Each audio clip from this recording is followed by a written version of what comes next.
davantage nous les chrétiens parce que nous sommes au dernier virage. Très très bientôt, mes bien-aimés, on entendra les sons de la trompette. Et nous allons tous, mes bien-aimés, faire le voyage pour aller à la rencontre de notre époux. C'est pour bientôt. En voyant ce qui se passe dans ce monde, chers enfants de Dieu, cela montre, approuve suffisamment que nous sommes à la fin des temps. Conformément au thème que nous sommes en train d'exploiter, sommes-nous véritablement au temps de la fin? La réponse est que oui. La réponse est oui. Nous sommes vraiment à la fin des temps. Si vous lisez religieusement, minutieusement, l'évangile de Matthieu chapitre 24, le Seigneur a donné tout un enseignement sur l'eschatologie par rapport aux événements qui caractérisent son retour. Et nous sommes pleinement dedans. Donc, ça ne sert à rien de se laisser traîner dans des histoires. Si tu es enfant de Dieu, restez enfant de Dieu, parce que la Bible dit il y aura la différence entre les méchants et le juste. Il y aura la différence entre ceux qui servent Dieu et ceux qui ne le servent pas. Vous voyez, le péché, voilà, ça devient quelque chose, voilà, de normal. Voilà, nos autorités n'ont plus honte de voter des lois qui élèvent le pointe contre le Seigneur. Non plus honte. Dans nos parlements, vous voyez quelqu'un qui dit que voilà, qui soutient la polygamie. Donc il laisse des problèmes importants dans le pays. Mais lui, il vient juste pour voilà proposer une loi qui va légaliser la polygamie, qui va légaliser voilà les mariages que vous connaissez de personnes de même sexe. Voilà, il y a tout ça. Mais nous avons des problèmes qui sont plus que tout ceci. Mais ces gens-là, ils laissent le vrai problème, ils laissent tout ça. Donc, comprenez que le monde est sous la prise du malin. Et la Bible dit, quand vous verrez toutes ces choses, sachez-les que le Fils de Dieu est tout proche à la porte. Nous sommes à la fin. Ce n'est pas de la plaisanterie, parce que d'autres prennent cela comme de la plaisanterie. Voilà, on a tant entendu, toujours Jésus revient bientôt, et il ne revient pas. Chers enfants de Dieu, Jésus revient. Le bientôt de Dieu, ce n'est pas en français. Comme je l'ai toujours dit, ce n'est pas en français, et il ne faut jamais les comprendre en français. Parce que les calculs de Dieu et les calculs des hommes, c'est différent. Voilà. Donc, 1000 ans pour Dieu compte un jour. Vous voyez? Donc, nous avons fait, depuis le départ du Seigneur Jésus-Christ, nous n'avons fait que 2 millénaires. C'est-à-dire, selon les calculs de Dieu, c'est 2 jours. Donc, Jésus revient bientôt. Vous voyez? Donc, faisons très attention, très attention. Et donc, notre génération est comparable à la génération de Noé, à la génération de Lot. Quand les anges, Lot disait à ses gendres que ces villes, Sodome et Gomorrhe, seront consumées par le feu, donc sauvez votre peau, les gendres de Lot prenaient cela comme de la plaisanterie. Ces gendres-là, c'est l'image des nations, c'est l'image des incrédules, c'est l'image de ceux qui écoutent, qui sont à vertu, mais qui ne veulent pas changer. Il veut continuer à vivre au Sodome et Gomorrhe. Il suit toujours ses vents, ses plaisirs, voilà, qui est au sein de ces villes. Donc la ville ici, c'est l'image du monde. Vous voyez, faisons attention. Chers enfants de Dieu, ne se comportons pas comme c'est de la génération de Noé et c'est de la génération de Lot. Nous sommes à la fin, le Seigneur revient. Alors, nous allons demander l'aide. Moi qui vous parle, je n'ai pas atteint la perfection. Je n'ai pas atteint la perfection. J'ai mes faiblesses à moi. Je dois aussi travailler là-dessus. Vous comprenez? Donc quand on prêche, on ne prêche pas seulement pour vous, mais nous prêchons aussi nous-mêmes. Vous voyez, il y a certains sujets, quand je prépare cela, moi-même je me retrouve dedans, que je n'ai pas encore atteint cette étape. C'est ça ce que Paul disait aux Philippiens. Il dit, je n'ai pas atteint la perfection, je cours, donc nous courons ensemble. Vous voyez? Alors prions, demandons pardon à Jésus. Si tu as une faiblesse qui est attachée encore à ta vie, qui est attachée en toi, et que tu es conscient, parce qu'aujourd'hui nous avons des chrétiens qui veulent entendre souvent des prophéties, des paroles de connaissance. C'est bien, les dons, nous en avons besoin. Mais n'attendez pas qu'on te donne une parole de connaissance que mon frère, ma soeur, tu ne marches pas bien, tu es dans l'impudicité, tu es dans ça, N'attendez pas ça. Sois conscient de ton état vis-à-vis de Dieu. Sois conscient. Regarde ta vie, écoute la voix de ton cœur. Je ne cesse de le dire et je le répète et je continuerai à le dire. Parce que la Bible dit, sans la sanctification, personne ne verra le Seigneur. Sois conscient de ton état vis-à-vis de Dieu. Est-ce que tu es dans la sainteté ou tu es dans l'impureté? La Bible dit, jusqu'à Zaka, accrocherez-vous des deux côtés. Si le Seigneur est Dieu, restez avec lui. Si c'est le monde qui est votre Dieu, allez après lui. C'est ça ce qu'Élie disait aux enfants d'Israël. Vous êtes en train de s'accrocher des deux côtés. Vous êtes tantôt avec Baal, vous êtes tantôt avec l'Éternel. Vous voyez? Ça, Dieu ne le veut pas. C'est pour cela qu'il a réprimandé l'église de Laodicée à cause de cela. Ni chaud ni froid. Le Seigneur vomit. Vomit, c'est-à-dire rejeter. Faisons attention. Faisons attention. Marchons dans la crainte des noms du Seigneur. Ça ne sert à rien d'amasser toutes les richesses de ce monde. Voilà, la souffrance est là. Au temps des apôtres, il y avait aussi la souffrance. Mais la Bible dit que ces chrétiens-là étaient fidèles à Jésus. Malgré leur souffrance, malgré les moments qu'ils traversaient, mais ils sont restés fidèles à Jésus. Nous, dans notre temps, voilà, dans d'autres pays, on prie quand même calmement. Hein. Mais attendez, je vais toucher tout à l'heure là sur la persécution. Vous allez voir, même les disciples au temps des apôtres ont été persécutés. Mais ils n'ont pas abandonné. Restons fidèles à Jésus. Parce que si le Seigneur revient, il te trouve en train de dormir sur ton lit, tu écouteras, tu entendras le son du chauffard. Le Seigneur t'appellera, mon fils, ma fille, monte ici. Arrangeons nos vies, nous allons demander pardon au Seigneur. Nous allons humilier nos cœurs. Sois humble devant Dieu, ne sois pas un orgueil, un hautain. Sois humble, humilie ton cœur. Prions au nom de Jésus. Au nom de Jésus. Nous allons demander la persévérance dans l'amour, la persévérance dans la parole, la persévérance par les bonnes œuvres. La Bible nous recommande, chers enfants de Dieu, de persévérer. Le Seigneur, dans Luc 18, il dit, « Quand le Fils de l'homme reviendra, trouveras-tu la foi sur la terre ?» C'est une question que le Seigneur se pose. Il dit, « Quand je reviendrai, pour vous prendre, pour vous récupérer, afin que là où je suis, que vous y soyez aussi. » Ma question est celle-ci. Quand le Fils de l'homme viendra, trouveras-tu la foi sur la terre? Chers enfants de Dieu, cette question aujourd'hui, au moment où nous sommes en train de parler, a trouvé déjà sa réponse il y a déjà bien des millénaires passés. Je peux dire quelques siècles même, parce que si vous lisez l'apôtre Paul dans Timothée chapitre 4, l'apôtre Paul, il a réitéré cette écriture, mais sous une autre forme. L'apôtre Paul dit, dans le dernier jour, plusieurs abandonneront la sainte doctrine pour s'attacher à des esprits séducteurs. Donc beaucoup vont quitter la sainte doctrine, ils vont abandonner la foi pour s'attacher aux doctrines des démons.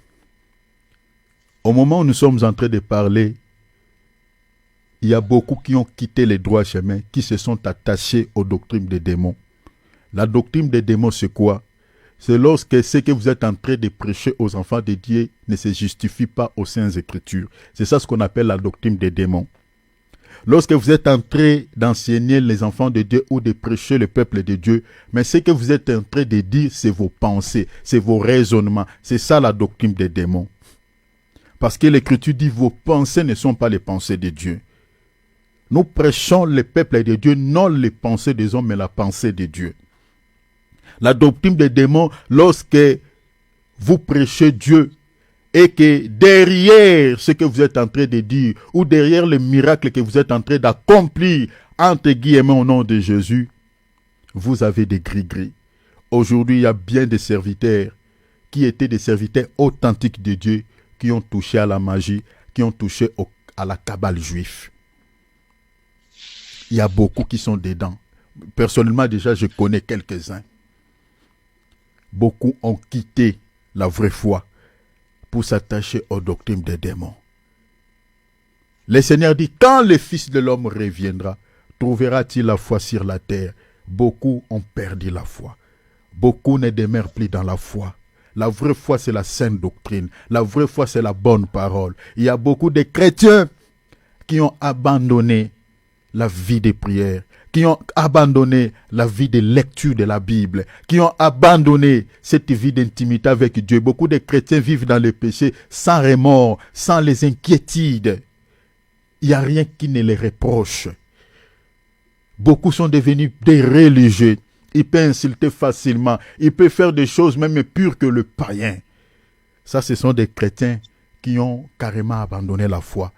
Or, parmi les signes qui attestent le retour du Seigneur Jésus-Christ est proche, c'est ce qu'on appelle l'apostasie. L'apostasie, la Bible dit, le premier signe, avant que le Messie ne vienne, vous verrez l'apostasie, va battre les records, voilà, l'apostasie, beaucoup de chrétiens, c'est-à-dire l'apostasie, c'est un mot grec qui veut dire beaucoup de chrétiens quitteront la sainte doctrine, abandonneront la foi. Et beaucoup sont touchés par cet esprit. Mais pour nous, voici la requête. Cher enfant de Dieu, prie le Seigneur que tu n'abandonnes pas la foi. Entendez quand je vais parler sur l'enlèvement, c'est-à-dire ce qui va se passer après l'enlèvement. Ce qui va se passer après l'enlèvement, ce n'est pas des bonnes choses. C'est horrible en fait. Ne souhaite jamais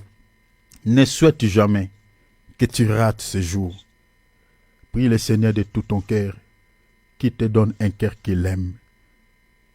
Même si tu vas mourir pauvre dans la chair, accepte.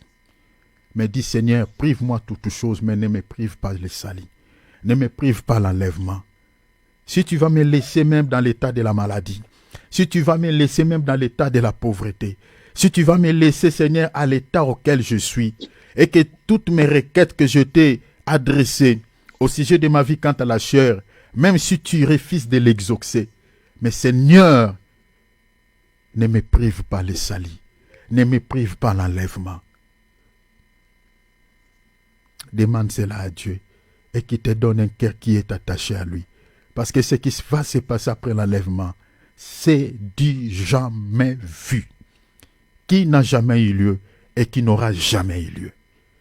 Prions le Seigneur qu'il te donne la persévérance dans la prière, dans l'amour, par les bonnes œuvres. Prions au nom de Jésus.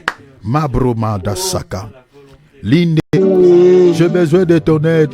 J'ai besoin de ton aide. Tout seul, je ne peux pas. C'est difficile, Seigneur, ce chemin que nous avons emprunté. C'est difficile, Jésus. Le chemin de quitter l'Égypte vers le Canaan. Il y a les déserts, il y a la famine, il y a les ennemis, il y a la sécheresse, il y a la peur, il y a des serpents brillants, il y a des scorpions. Seigneur, ça ton aide. Ma brande que te mere brada santa. Seigneur, c'est compliqué. C'est compliqué.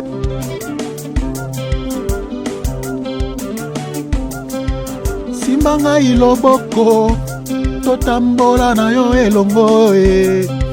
Simbanga imakasi Nzambe totambola no elongo. Sokotikinga na kokweya e, sokotikinga na koleba e, sokotikinga na kozonga nsima, sokotikinga na kobunga. Simbanga iloboko totambola na yo elongo e. Simbanga imakasi Nzambe totambola no elongo.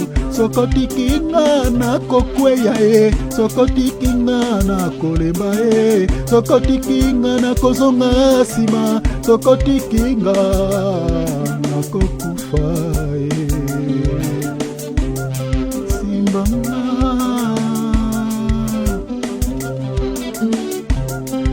Simbanga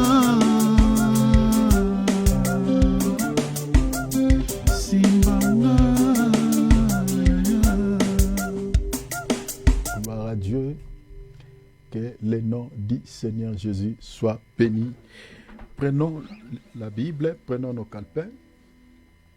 Nous sommes en train de partager sur ce thème que nous avions commencé il y a déjà quelques semaines, nous partageons sur un thème que nous avions intitulé « Sommes-nous véritablement au temps de la fin ?» Et nous avons encore mis un sous-thème que nous avions intitulé « L'enlèvement ». Donc jusque-là, nous nous sommes attelés, nous sommes en train d'expliquer si nous sommes réellement au temps de la fin ou pas. Donc nous sommes attelés à ce niveau. Nous n'avons pas encore touché sur l'enlèvement. Donc très bientôt, on va parler sur l'enlèvement. Ça, c'est une espérance merveilleuse que tous les chrétiens attendent de la part de Dieu. Ça, c'est un cadeau de Dieu. Donc, s'il n'y a pas l'enlèvement, mes bien-aimés, nous sommes le plus malheureux de tous les êtres vivants sur la terre. Donc, ce qui y est attaché à notre espérance, au fait, notre espérance est liée ou est attachée, mes bien-aimés, à cet événement qui aura lieu très très bientôt, l'enlèvement de l'Église. Parce que nous ne pouvons jamais être récompensés, nous ne pouvons jamais accéder au paradis sans l'enlèvement de l'Église. C'est par la voie de l'enlèvement que nous y serons auprès du Seigneur et le Seigneur essuiera nos larmes et nous allons être auprès de lui, à côté de lui tout le jour.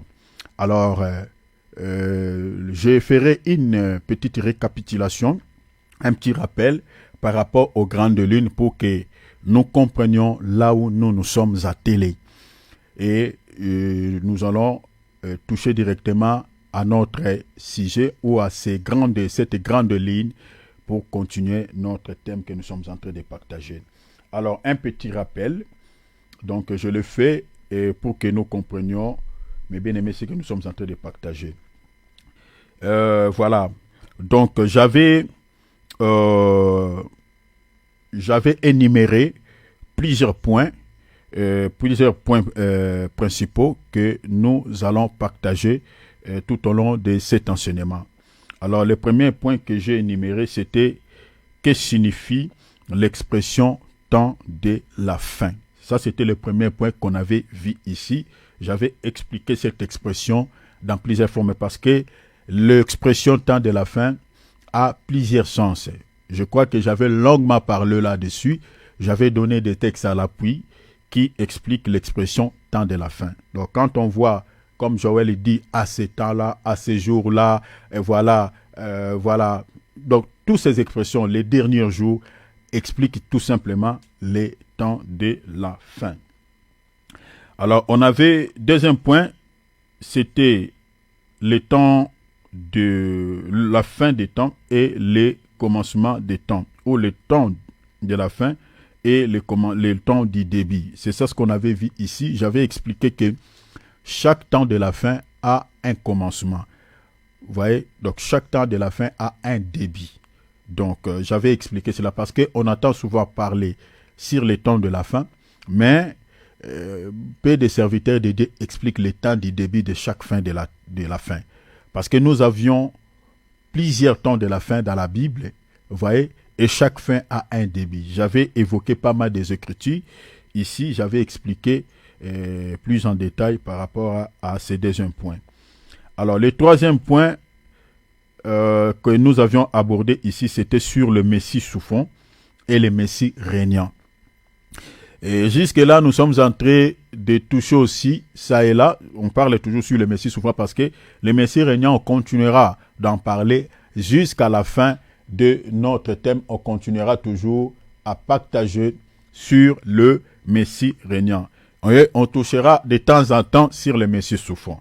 Bien que je l'ai mis en colonne, je l'ai mis en ligne, mais nous allons tout le temps revenir parce que nous ne pouvons jamais comprendre la notion du temps de la fin, mes bien-aimés, si on ne parle pas la première venue du Messie souffrant, la première venue du Messie comme étant Messie souffrant, si on ne parle pas la deuxième venue comme étant le Messie régnant.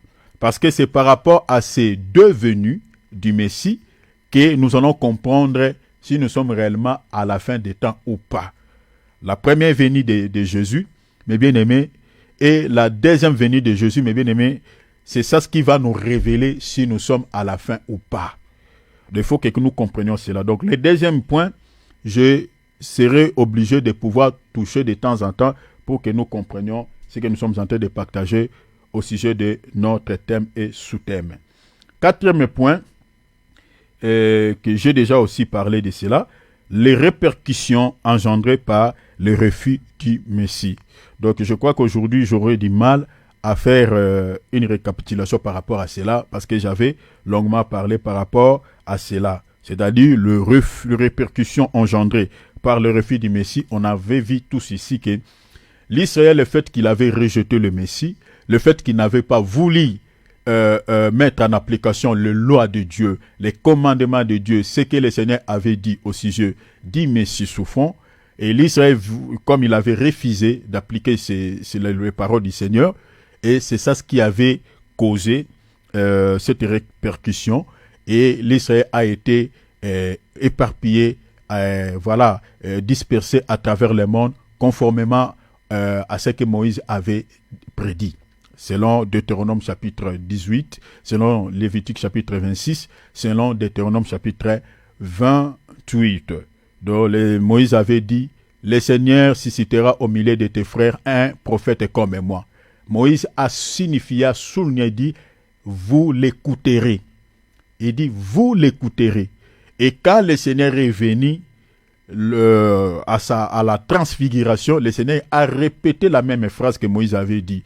Il dit, celui-ci, mon fils bien-aimé. Au lieu que le Seigneur puisse répéter, celui-ci est le prophète dont Moïse avait parlé, le Seigneur, il change le langage, il dit, celui-ci est mon fils bien-aimé à qui j'ai mis toute mon affection, écoutez-le.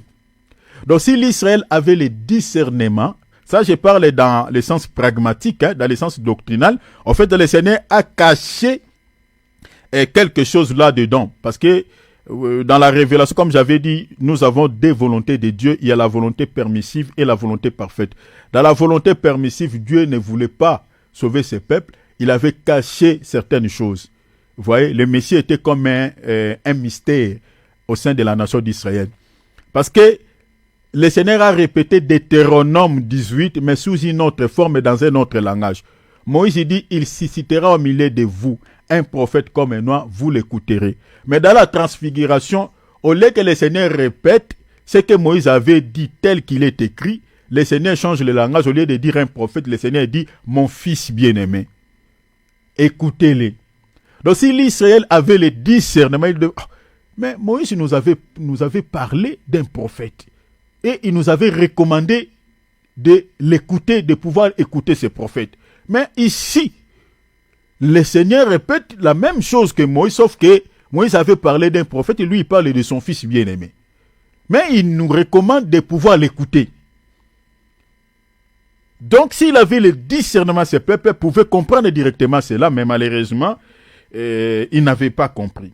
Alors, le rejet du Messie a créé pas mal de soucis à la nation d'Israël. Ça, c'était le cinquième point, les répercussions engendrées par le refus du Messie.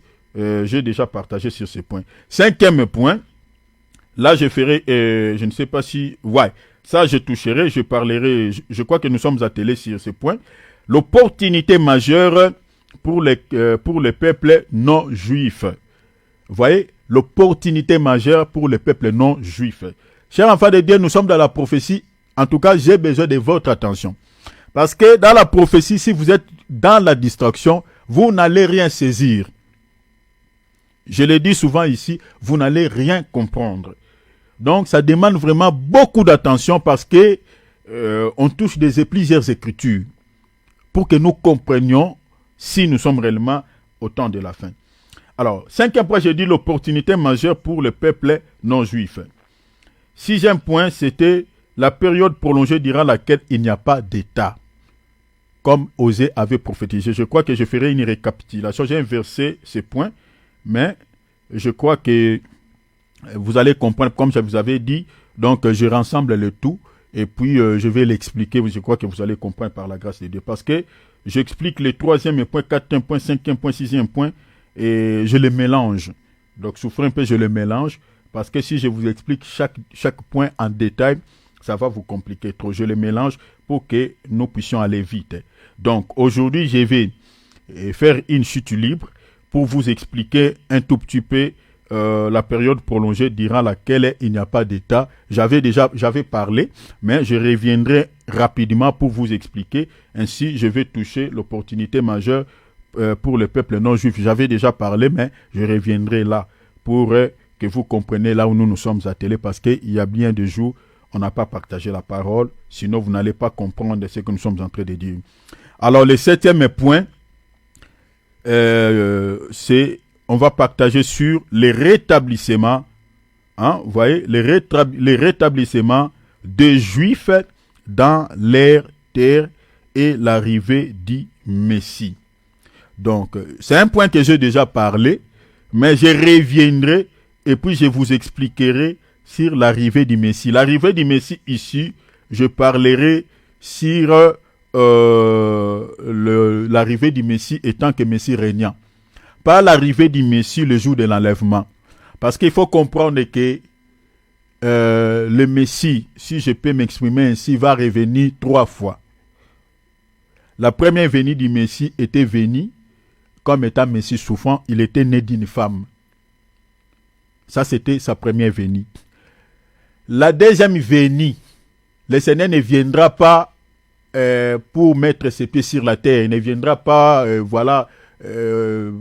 comme il était venu, je ne sais pas comment, par quelle forme, ou comme il était parti, au ciel, si vous voulez. Il ne viendra pas comme ça. La deuxième venue du Messie, le Seigneur va s'atteler, c'est-à-dire va nous attendre, nous l'Église, dans les airs. Souvent on dit le deuxième ciel, c'est-à-dire il va se placer là. Donc il va quitter son trône, il va quitter les cieux. Je crois que j'en parlerai plus en détail quand je toucherai sur l'enlèvement, quand le Seigneur reviendra. La deuxième venue du Messie, c'est-à-dire le Seigneur viendra. C'est pour cela, dans un autre langage dans la Bible, on parle seulement des 2 venues. Parce que quand il viendra pour enlever l'Église, le monde ne le verra pas. Le monde ne saura même pas que le Messie est venu. C'est pour cela qu'on ne parle pas de la deuxième venue. On parle seulement tout court de l'enlèvement, mais en réalité, le Seigneur reviendra, vous voyez, pour la deuxième fois, mais ne viendra pas de manière à frapper les regards du monde. Il va s'arrêter dans les airs, c'est-à-dire au deuxième ciel, vous comprenez? C'est là où il va se placer pour attendre quoi? Pour attendre qui? Sa femme ou son épouse, qui est l'Église. Et je vous parlerai pourquoi je dis au deuxième ciel. Au moment où nous sommes en train de parler, qui se retrouve au deuxième ciel? Qui sont là? Parce que quand le Seigneur reviendra, il faut comprendre que la Bible dit les étoiles tomberont du ciel. Selon Matthieu 24, si vous lisez, je crois, dans les versets 33 ou 34. Donc, le retour du Seigneur, quand il viendra pour pouvoir récupérer sa femme, quand il va se placer là où il va se placer, donc c'est-à-dire, il y a quelque chose qui va se passer au deuxième ciel. Il y aura des étoiles qui vont être déversées sur la terre. Les étoiles là, ce n'est pas des étoiles physiques, mais c'est les anges déchus. On les compare aux étoiles. Ce sont des langages allégoriques ou symboliques. Parce que le diable, comme étant un ange, on le compare aussi à un astre brillant. Dans la Bible, un ange aussi, c'est une étoile.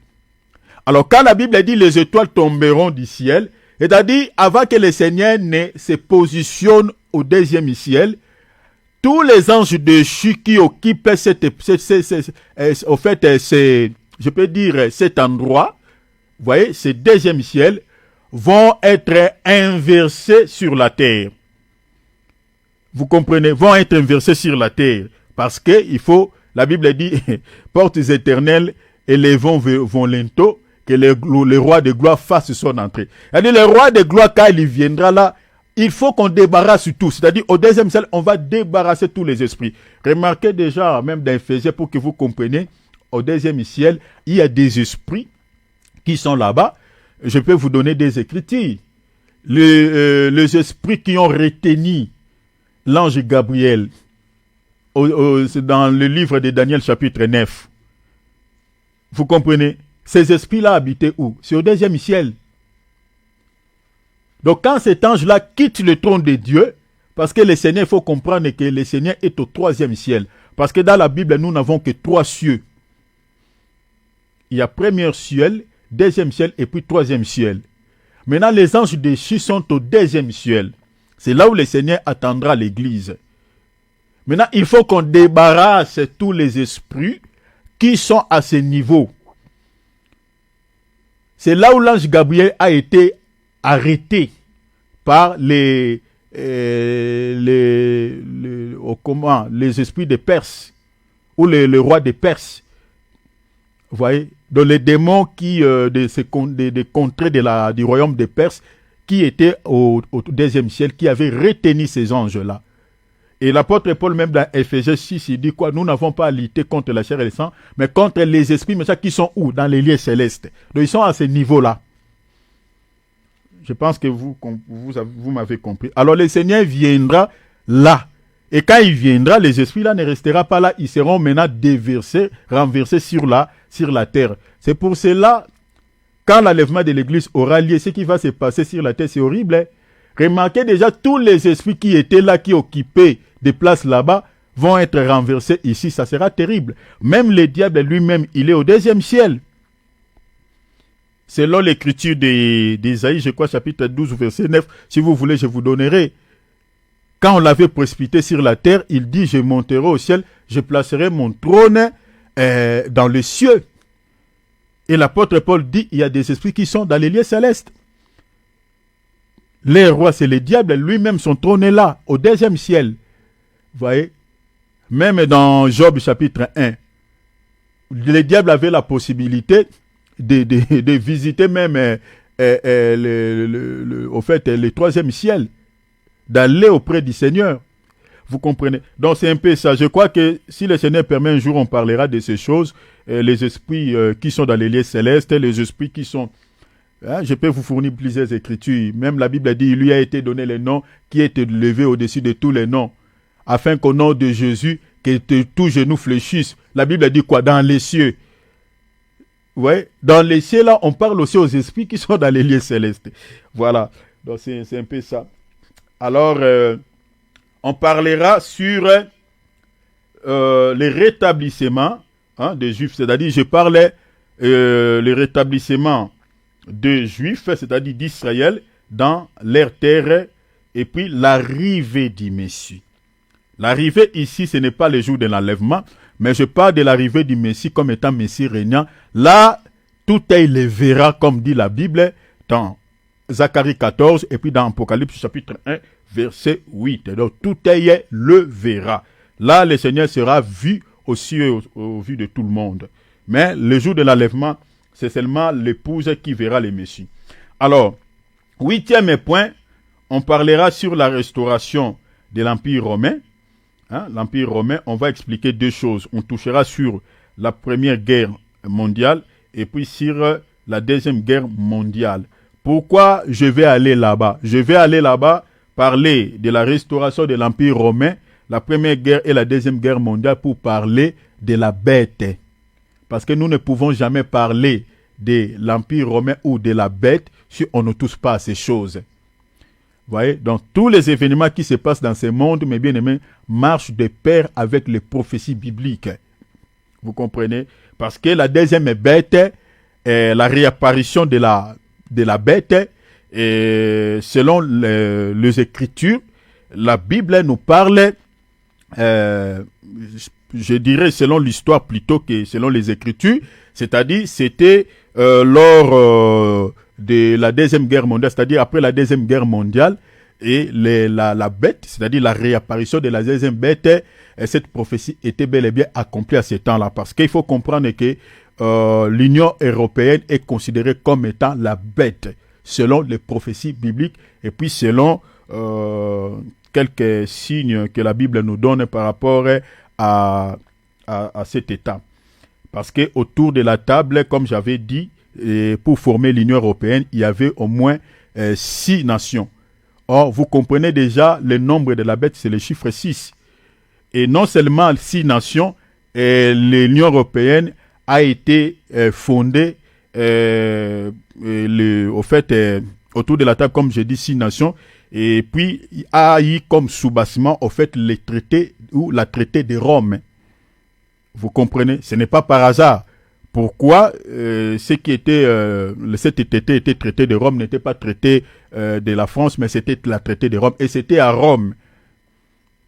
Vous voyez? Donc tout ça, la lumière des Écritures nous montre que, voilà, l'union, la deuxième bête a déjà été revenue à la vie, parce que selon la prophétie de Daniel, cette bête était tuée. Et puis la Bible dit, on l'avait accordé encore une prolongation de vie. Vous voyez, qui lui avait accordé, c'était Dieu lui-même pour pouvoir agir pendant un temps. Donc tel que nous sommes là, nous sommes à la dernière empire ou au fait à la réapparition de la deuxième bête.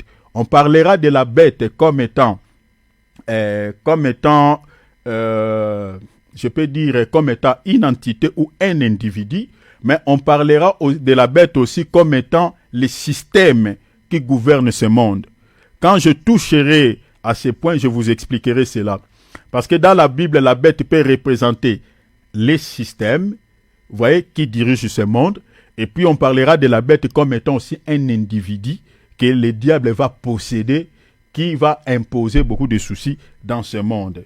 Donc c'est important de parler de la restauration de l'Empire romain. C'est la bête. Alors ça, c'est le 8e point. Nous ne sommes pas encore arrivés là. Je crois que si le Seigneur le permet, la semaine prochaine, déjà, on touchera sur ces points. 9e point, on parlera sur la disparition des chrétiens à travers le monde ou l'enlèvement. Là, maintenant, on touchera sur les sous-thèmes. Je vous expliquerai même ces versets de Jean, chapitre 14, où le Seigneur dit, dans la maison de mon Père, il y a plusieurs demeures. Je vais vous préparer une place. Ces versets souvent est mal. Excusez-moi, je suis désolé de le dire. Mais, donc vraiment, je ne suis pas prétentieux pour pouvoir dire ainsi. Mais c'est souvent mal interprété, mal expliqué. Quand la Bible dit que je vais vous préparer des places, je vais vous préparer une place. La Bible ne dit pas des places. Donc le Seigneur dit, je vais vous préparer une place. Quand on lit la Bible, il faut veiller sur les mots, veiller sur les langages, veiller sur les virgules, sur les points de ponctuation en général, et veiller sur des articles, veiller sur tout ça. Le Seigneur ne dit pas, je vais vous préparer des places. Non, il ne dit pas au pluriel. Je vais vous préparer une place, une place. Lisez bien Jean chapitre 14. Il y a un pourquoi. Mais il dit par contre, dans la maison de mon Père, il y a plusieurs demeures. Si le Seigneur le permettra, on parlera sur les cantiques des cantiques, les appartements de Salomon, si le Seigneur le permettra. Donc il y a une seule maison, mais à l'intérieur, il y a plusieurs appartements. On parlera de cela. Les places là, les demeures là, ce sont des demeures physiques ou spirituelles, on parlera de cela. Parce qu'il y a un homme de Dieu qui avait parlé, il avait donné même des calculs, il dit qu'au ciel, il y a d'autres qui ont reçu même des visions bidons, excusez-moi le terme bidon, qui disent qu'au ciel, il y a des maçons qui construisent des maisons pour chaque chrétien. Il y a d'autres serviteurs de Dieu qui associent même la dîme à cette écriture de Jean chapitre 14. Il dit, si vous ne payez pas votre dîme, vous n'aurez pas une place au ciel, vous n'aurez pas la maison. Les dîmes que nous payons, c'est pour pouvoir posséder, avoir des maisons là-bas. Il dit, ce que tu es en train d'investir là, cela te permettra, le jour où tu vas quitter ce monde pour aller au Seigneur, que tu trouves déjà ta maison est déjà finie d'être construite. Mais c'est dit n'importe quoi. C'est dit n'importe quoi. Que le Seigneur nous sauve.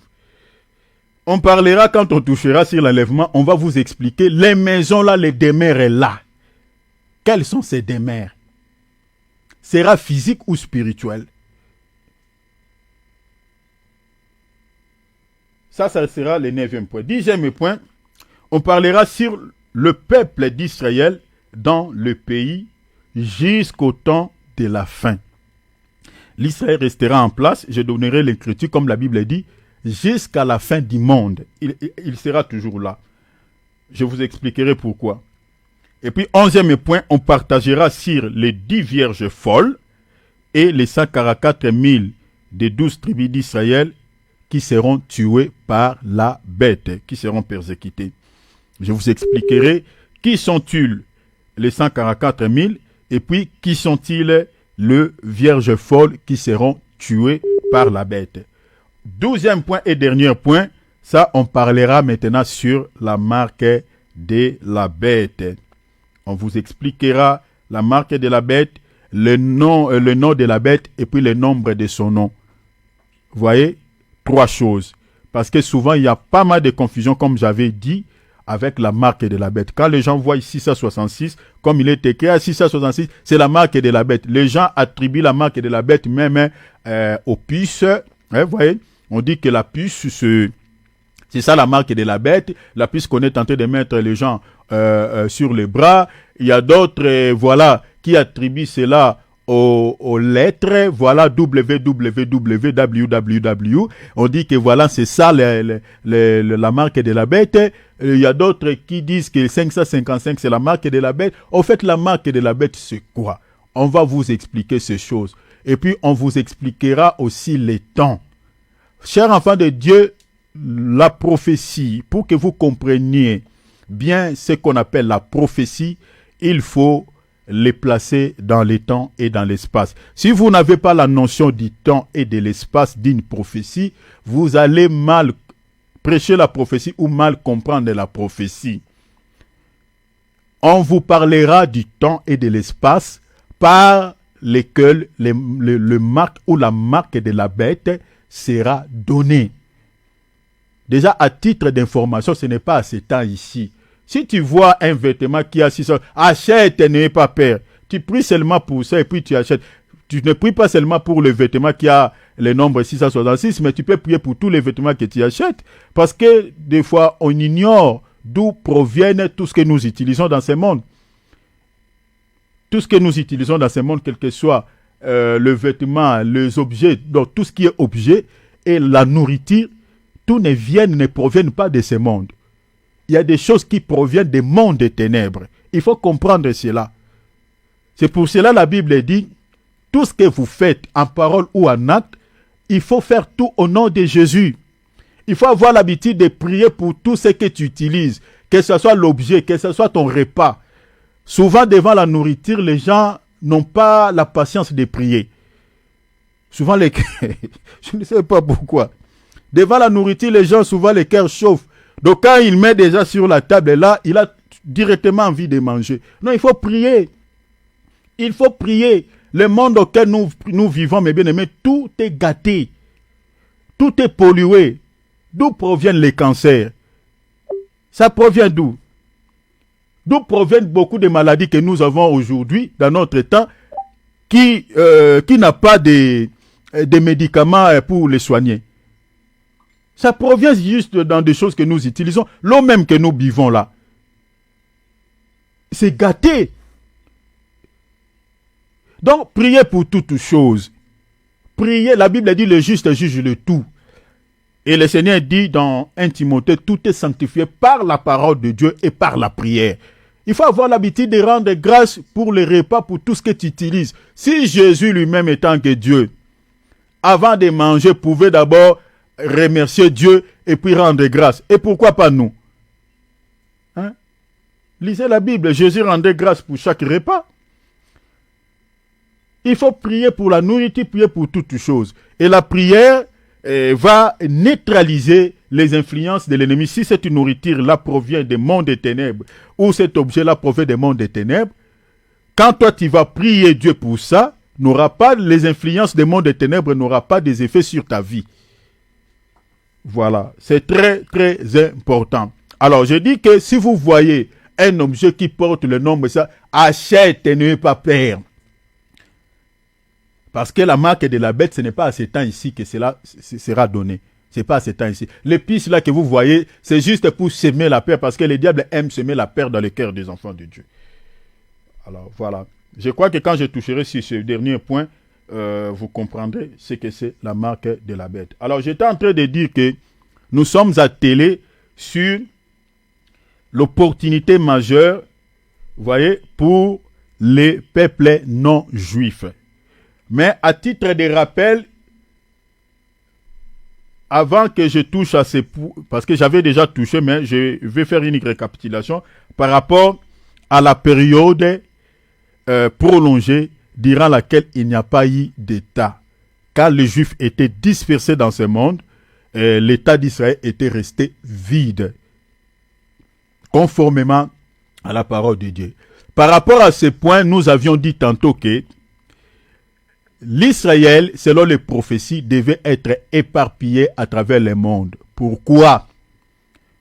Parce que ces peuples n'avaient pas obéi au commandement de Dieu, n'avaient pas respecté ce que Dieu leur avait dit via ses prophètes.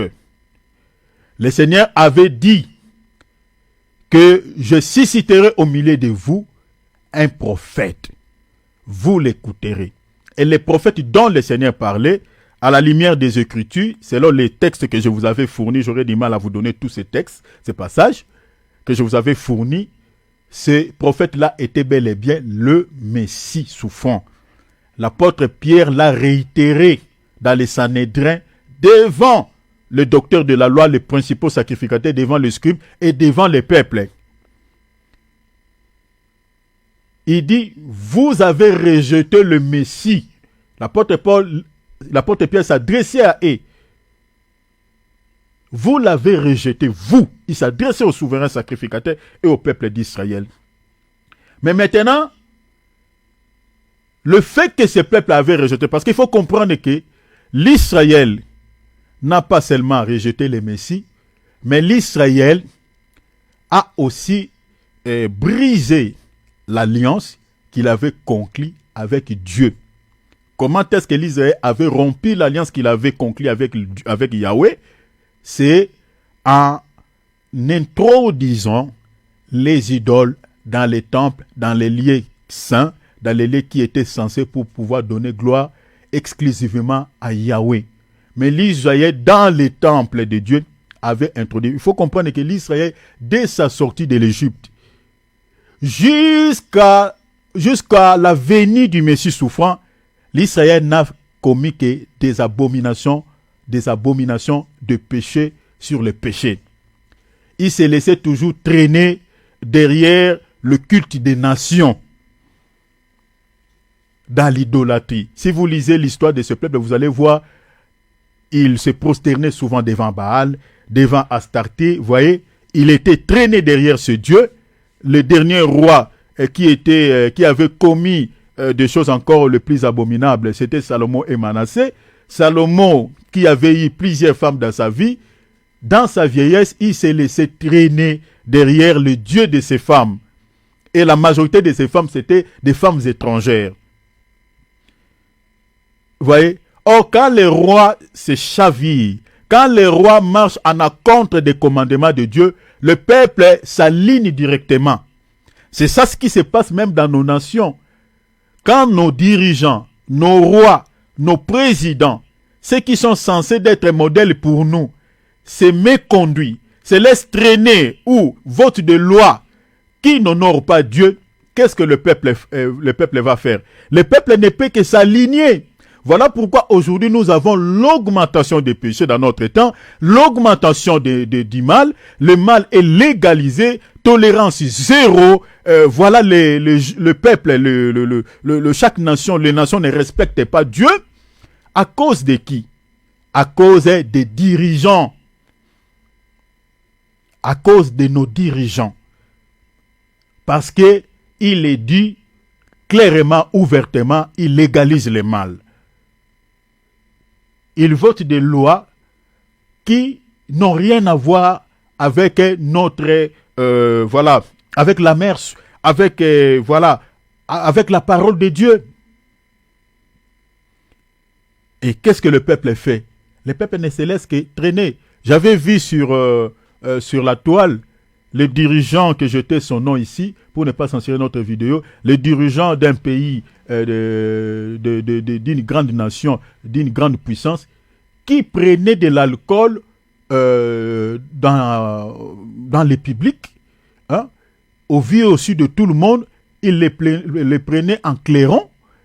Et vous allez remarquer que quand le dirigeant là a pris cette bouteille de l'alcool, en le prenant en clairon comme ça, devant la masse, devant le public, et dans la vidéo, on voit que le peuple qui était là, tous ils ont acheté la même boisson, et ils commencent à boire, et ça, voilà, c'était vraiment une ambiance.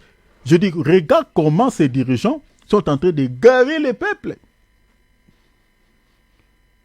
Maintenant, quand vous allez voir un chauffeur qui va faire l'accident sous les effets de l'alcool parce qu'il avait beaucoup bu, pourquoi vous l'arrêtez?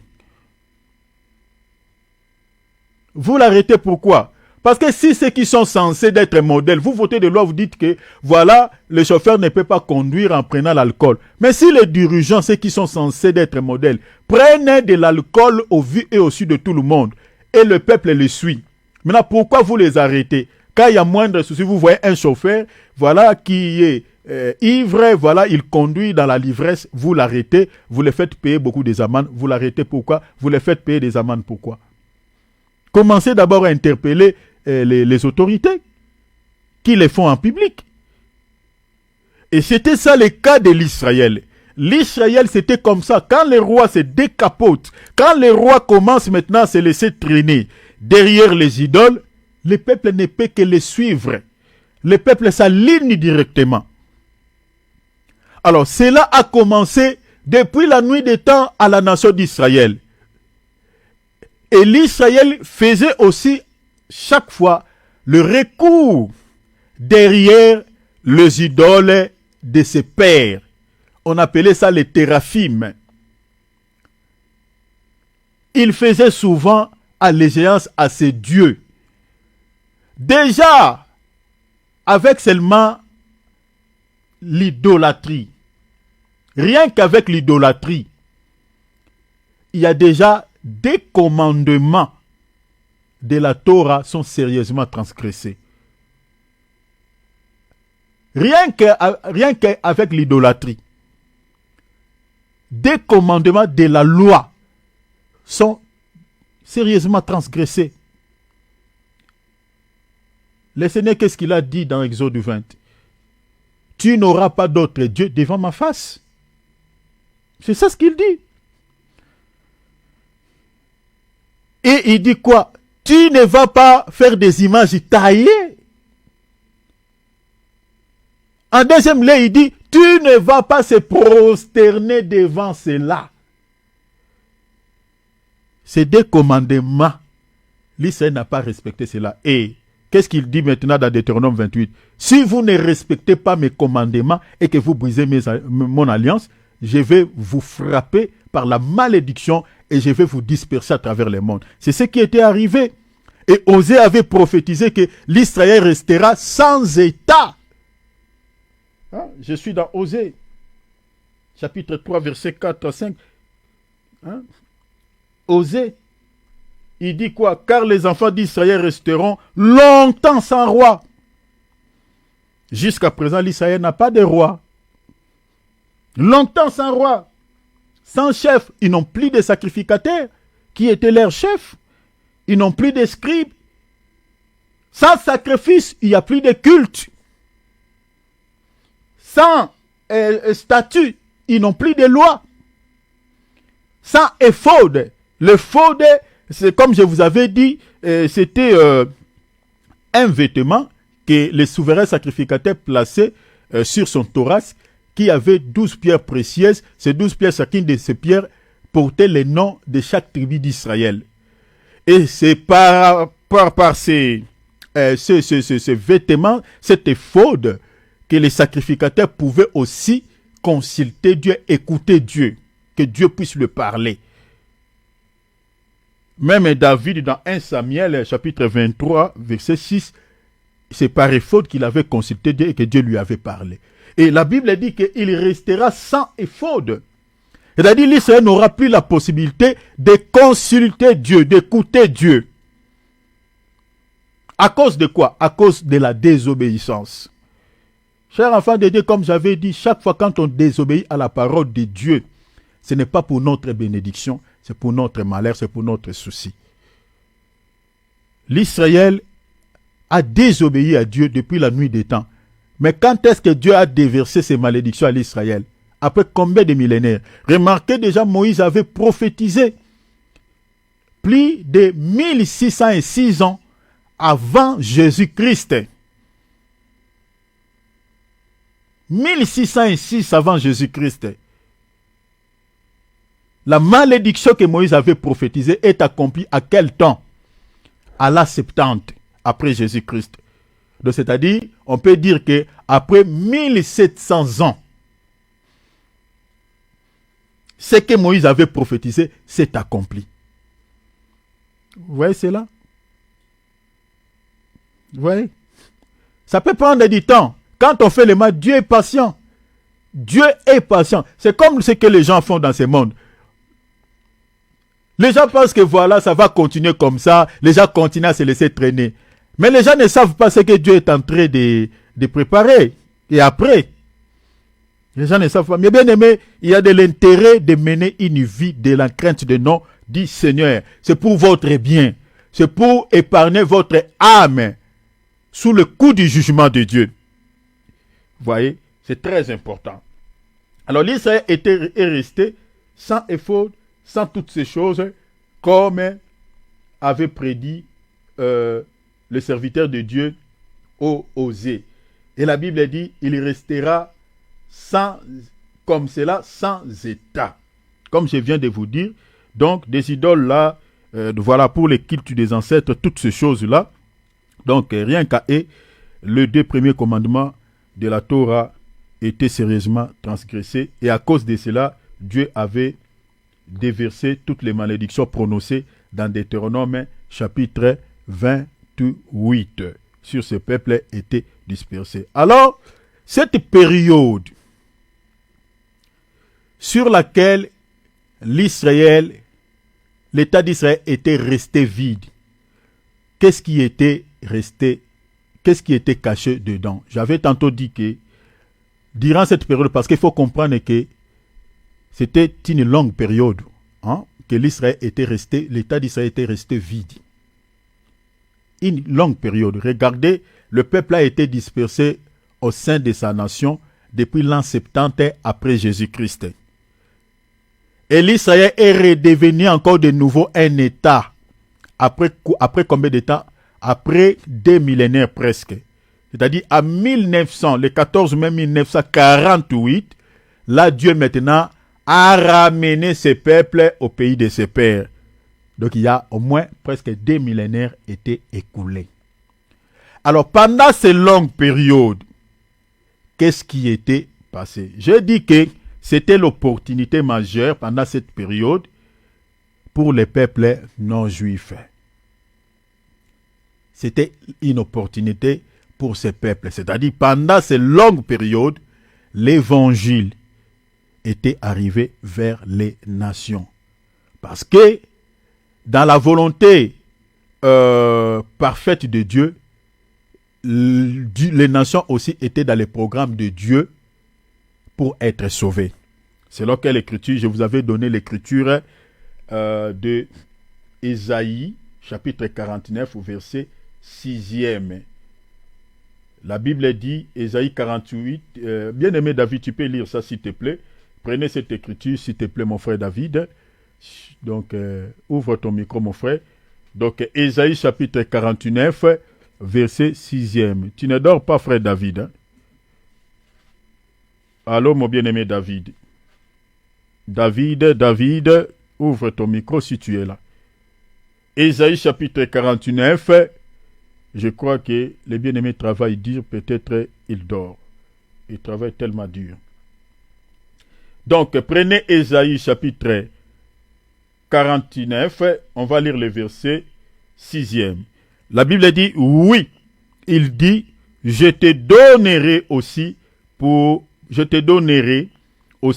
être une lumière des nations au pluriel, pour être mon salut jusqu'au bout de la terre.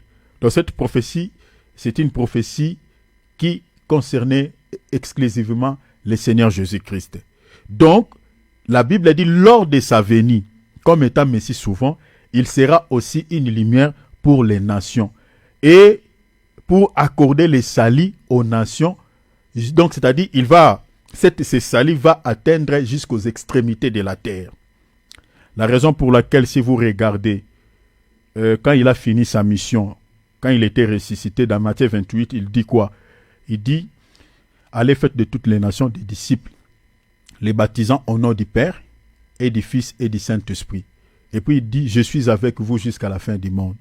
Dans Actes chapitre 1er, verset 8, il dit, vous recevrez le Saint-Esprit, vous recevez la puissance, le Saint-Esprit surviendra sur vous, vous recevrez une puissance, vous serez mes témoins, il dit quoi? À Jérusalem, à Judée, à Samarie, il dit jusqu'au bout de la terre, jusqu'aux extrémités de la terre. Vous comprenez? Donc sa mission c'était aussi pour pouvoir accorder les salis aux nations de ce monde. Vous voyez? C'était aussi dans son cahier de charges, selon la prophétie d'Ésaïe, chapitre 49, verset 6. La raison pour laquelle, dans la volonté permissive, nous avions dit que l'Israël, s'il a marché en encontre de la volonté de Dieu, dans la volonté permissive de Dieu, nous disons que c'était dans les plans de Dieu. Mais dans la volonté parfaite de Dieu, ce n'était pas dans les plans de Dieu. Dans la volonté parfaite de Dieu, c'était pour que les nations soient sauvées. Parce que si l'Israël avait respecté les commandements de Dieu tels que les prophètes l'avaient annoncé, nous les salis, on ne pouvait pas être sauvés.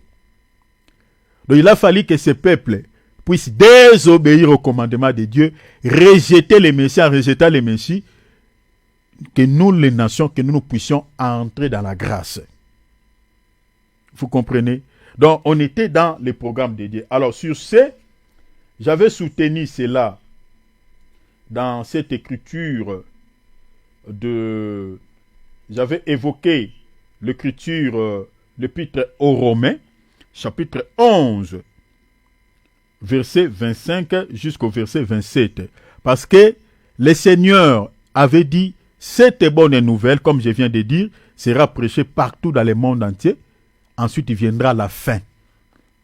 Comment est-ce que cette prophétie devait s'accomplir si le Seigneur n'avait pas permis à ce peuple de pouvoir désobéir à ses commandements, ou ce peuple n'était pas dispersé dans ce monde, Dieu ne les avait pas frappés pour pouvoir être dispersés dans ce monde? Comment est-ce que cet évangile pouvait nous parvenir? Ça allait être compliqué. Donc vous voyez que Dieu lui-même, il a créé des moyens, en créant des soucis au sein de cette nation, pour que pendant longue période là, c'est-à-dire que l'Israël va rester sans État, que nous les nations, nous puissions bénéficier de cette grâce qui n'était pas la nôtre. Je lis Romains chapitre 11, verset 25 à verset 27. La Bible dit, « Car je ne veux pas, frères, que vous ignorez ces mystères. » Quand on dit mystère, c'est quelque chose qui est caché. Et qu'est-ce que l'apôtre Paul est en train de dire ici comme étant mystère? Suivez la lecture. La Bible dit que vous ignorez ces mystères, afin que vous ne vous regardiez point comme un sage. C'est qu'une partie d'Israël, vous voyez ce qu'appelle l'apôtre Paul appelle mystère, c'est qu'une partie d'Israël est tombée dans l'endurcissement, jusqu'à ce que la totalité des nations, des païens, soit entrée ou dans la grâce. Donc c'est-à-dire, ce que l'apôtre Paul appelle mystère ici, c'est mystère parce que, il faut comprendre, parce qu'il y a beaucoup de choses qui me viennent en esprit, mais laissez-moi vous expliquer. Il faut comprendre que l'Église est un mystère. Les prophètes du Tanakh, dans les visaires, n'avaient pas vu l'Église, n'avaient pas aperçu l'Église. Quand ils prophétisaient souvent au sujet de la nation d'Israël. Mais ils ne prophétisaient pas au sujet de l'Église. C'est pour cela que vous ne trouverez pas même les mots Église cités, même dans la bouche ou dans les Tanakh par la bouche des prophètes. Même quand on regarde les 70 semaines de Daniel, vous allez voir que la Bible dit, dans les 62 semaines, la Bible dit que le le oint sera retranché, c'est-à-dire il était question du Seigneur Jésus-Christ, la Bible a dit, le oint sera retranché, on ne parle pas de l'église. On touche directement à une semaine qui sera restée. Donc l'église, c'était comme Ève qui était cachée en Adam. Donc le oint qui était retranché, l'église était cachée en lui parce que c'est sa femme. Vous voyez? Or, le retranchement du oint, selon le calendrier de Daniel, c'est là où l'église était née à la croix de Golgotha parce que c'est là où le oint a été retranché. C'est-à-dire, on parle de la mort du Messie. Vous voyez cela? La mort du Messie. C'est pour cela que l'apôtre Paul dit ici qu'il parle du mystère. Maintenant, pour que l'Église puisse avoir le jour, pour que l'Église puisse bénéficier de cette grâce qui était exclusivement à l'Israël, bénéficier de cette grâce qui n'était pas la nôtre, qui n'était pas de lui plutôt, il a fallu maintenant que Dieu puisse créer le souci au sein de cette nation, endurcir le cœur de ce peuple, comme dit l'Écriture, afin qu'il tombe dans la désobéissance. Et c'est ça ce qui est dit ici. La Bible dit, et qu'une partie est tombée dans l'endurcissement jusqu'à ce que la totalité, vous voyez cela, des nations soient entrées. Les nations là, c'est nous, l'Église. Donc quand vous voyez l'Israël rejeter les Messies, voilà, se laisser traîner dans l'idolâtrie, c'est Dieu qui était derrière. Je parle bien dans la révélation, c'est Dieu qui était derrière toutes ces choses. Parce que Dieu voulait aussi que les Messies souffrants puissent sauver un peuple qui n'avait pas les salis, conformément à la prophétie d'Ésaïe chapitre 49 verset 6. Vous comprenez cela? C'est pour cela qu'on parle de la volonté permissive et de la volonté parfaite de Dieu. Vous voyez? C'est ça. Donc, la Bible dit, afin que la totalité des nations soit entrée. Verset 26, on dit, et ainsi tout Israël sera sauvé. C'est-à-dire, quand le salut sera accordé aux nations, quand le Seigneur verra que les nations, la totalité des nations sont entrées, quand on dit la totalité, la totalité ici, ce n'est pas toutes les nations, les païens que nous voyons. Non. La totalité ici, c'est un peuple. Le peuple là s'appelle l'Église, c'est-à-dire le peuple élu de Dieu. Ce n'est pas les mondes entiers qui seront sauvés. Si tel était le cas, tous allaient donner leur vie à Jésus-Christ. Certaines personnes ne pouvaient pas mourir païens. Donc le mot totalité ici, c'est un peuple. Je suis dans Actes chapitre 15, verset 14. La Bible dit, Dieu a jeté les regards dans les nations. Il a choisi un peuple. La totalité, c'est ce peuple-là que Dieu a choisi. Vous comprenez? Dans Jean 17, Jésus dit, je ne prie pas pour le monde, mais je prie pour les hommes que tu m'as donnés, je les ai montré ton nom. Vous voyez cela? C'est ça la totalité des nations-là. Vous voyez? Il y a d'autres aujourd'hui qui sont dans l'impudicité, d'autres sont dans l'occultisme, c'est Dieu qui connaît ces gens-là. Vous voyez? Moi et toi, on ne les connaît pas. C'est Dieu qui connaît ces élits. Alors, la totalité là, il y a aussi, parmi eux, il y a aussi ces gens-là que je citais. Vous comprenez? Alors la Bible dit jusqu'à ce que la totalité des païens soit sauvée. Et ainsi, dans le verset 26, la Bible dit l'Israël aussi sera sauvé. Et l'Écriture dit, selon qu'il est écrit, le libérateur viendra de Sion, comme on avait vu dans Abdias. Vous comprenez? Dans Abdias, chapitre 1, verset 17, la Bible dit les salis. La Bible dit les salis sera sur la montagne de Sion. J'avais expliqué cela, que le salut qui va être placé sur la montagne de Sion, la montagne là, ce n'est pas la montagne physique, mais au fait, on parle dans un langage allégorique, c'est au fait la grâce qui va être, la grâce qui est avec nous aujourd'hui, qui va être aussi donnée pour que ce peuple soit sauvé. Parce que dans la Bible, nous avons deux montagnes. Nous avons la première montagne où Dieu avait traité l'alliance avec un peuple, c'était la montagne de Sinaï. C'est avec l'Israël. Et la deuxième montagne que Dieu a traité l'alliance avec nous les nations, c'est la montagne de Sion.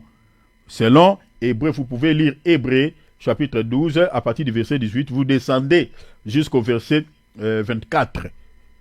Vous voyez? Donc quand on parle de la montagne de Sinaï, ça, c'est avec l'Israël. C'est là où la loi a été donnée. Et la montagne de Sion, c'est pour nous, en fait, l'église. Alors, la montagne de Sinaï, selon Galates 4, verset 22, si vous descendez, c'est-à-dire lisez les versets 25-26, la montagne de Sinaï est considérée comme étant Jérusalem terrestre. Or, la montagne de Sion est considérée comme étant Jérusalem céleste. Donc, quand on dit que le salut sera sur la montagne de Sinaï pour Jacob, Jacob c'est l'Israël, vous comprenez? L'Israël, c'est-à-dire la dispensation de la grâce auquel nous vivons, cette grâce que nous avons, nous, la montagne de Sinaï, parce que la montagne de Sinaï, comme je viens de dire, c'est le Jérusalem d'en haut qui n'est rien d'autre que l'église auquel nous sommes.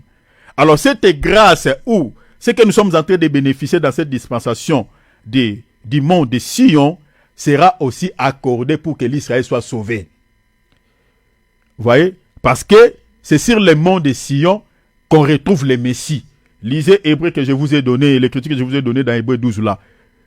Vous voyez? Parce que le médiateur de la dispensation de la grâce, il est sur le mont de Sion. Je lirai le verset combien pour que vous compreniez. Je lis le verset 22. La Bible a dit, mais vous vous êtes approchés de la montagne de Sion, la cité du Dieu vivant. La Bible a dit la Jérusalem céleste. Vous voyez? Galates chapitre 4, verset 22 au verset 26. La montagne de Sion, c'est nous. C'est nous l'église. Mais regardez, la Bible a dit, dans le verset 24, on dit, de Jésus qui est le médiateur de la nouvelle alliance. Vous voyez cela? Donc quand on parle de la montagne de Sion, on parle de la nouvelle alliance. Vous comprenez donc, c'est-à-dire dans cette dispensation. Alors quand Abdias dit que le salut aussi pour l'Israël sera placé sur la montagne de Sion, cela veut dire tout simplement que là, il y a un temps où la porte de la grâce pour nous, l'église, sera fermée et Dieu va refermer, c'est-à-dire va accorder encore une nouvelle ère à ces peuples pour pouvoir être sauvés aussi. Donc le salut que nous avons va retourner à l'Israël. C'est pour cela qu'il faut profiter de ce temps d'être sauvé parce qu'il y a un temps où la porte de la grâce se refermera. Parce que cette grâce va rentrer à l'Israël. C'est ça au fait ce que Abdias voulait dire par rapport au salut qui va être placé sur la montagne de Sion. Alors l'Israël est tombé, la Bible dit, le libérateur, je suis dans Romains chapitre 11, versets 26, 25 à 27. Je suis dans le verset 26, on dit, le libérateur viendra de Sion. Viendra de Sion. Et la Bible dit, et il détournera de Jacob, c'est-à-dire l'Israël, détournera de Jacob les impiétés. Donc, il va effacer les péchés de ce peuple. Vous voyez? Donc, Jésus, à son retour glorieux, il oubliera les péchés de ce peuple. Ici, je suis dans Zacharie chapitre 12. Quand il va déverser l'esprit de grâce, il déversera en même temps l'esprit de supplication. Conformément au calendrier de Daniel chapitre 9. La Bible dit, les 70 semaines a été données pour expier les péchés. Vous voyez, c'est à ce temps-là, son retour glorieux, il va expier les péchés de ce peuple. Et la Bible dit quoi au verset 27? Ce sera mon alliance avec eux lorsque j'ôterai leurs péchés. Maintenant, j'ai dit ceci parce qu'il y a une confusion. J'avais dit, mais je le réitère. Beaucoup de gens pensent que l'Israël comme peuple, tous seront sauvés. Nous disons non. Ah, les Juifs sont les peuples. Les Juifs ne sont pas spéciaux que d'autres peuples. C'est juste un échantillon que Dieu a récupéré. Je ne sais pas si un échantillon ou un échantillon. Voilà, des fois les articles nous compliquent un peu la vie. Donc, que Dieu a récupéré comme l'échantillon pour pouvoir quoi? Pour que l'histoire de la Bible soit écrite. Donc Dieu pouvait aussi récupérer un autre peuple à la place d'Israël. Donc c'est-à-dire, ce n'est pas un peuple spécial, mais c'est juste un peuple que Dieu s'est servi pour que la Bible soit écrite. Parce qu'il faut comprendre que dans la Bible, Dieu avait un programme. Pour que Dieu puisse mettre son programme en action, il s'est servi au moins de 5 acteurs. Parmi lesquels nous avons le premier acteur Jésus, deuxième acteur Satan, troisième acteur l'Israël, quatrième acteur les nations et cinquième acteur l'Église. Vous voyez cela? Donc ce sont ces 5 acteurs qui ont aidé, je peux dire dans un autre langage, qui ont aidé Dieu à pouvoir mettre en action son programme. Vous comprenez? Donc l'Israël n'est pas un peuple spécial. Alors, j'ai dit ici que l'Israël qui sera sauvé, ce n'est pas l'Israël qui n'a pas cru.